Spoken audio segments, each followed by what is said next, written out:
Hello guys, today we work with our page number 108, and we have to draw the things that you see, okay? We are going to draw, vamos a dibujar things that we see at day, night, and day and night, okay? Podemos dibujar daytime. ¿Qué es lo que vemos? Yep, el solecito, the sun. We see what? Clouds, nubes, clouds, butterflies. Vemos un montón de cosas at daytime. Nighttime.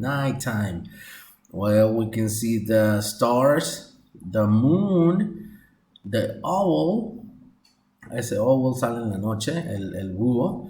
Okay, and at the end, day and night. Lo que vemos los dos, day and night. Los vamos a dibujar juntos para completar nuestro trabajo. Okay, remember, day, día, night, noche. Okay, y vamos a dibujar lo que se nos pide. Bueno, esta fue la actividad que estuvimos haciendo el día de hoy. Please, just go ahead and do it. Los que no asistieron a clase, pues, la pueden completar y se las reviso en clases, ¿ok? Nos vemos entonces el día de mañana, tomorrow, Wednesday. See you later, guys. Bye.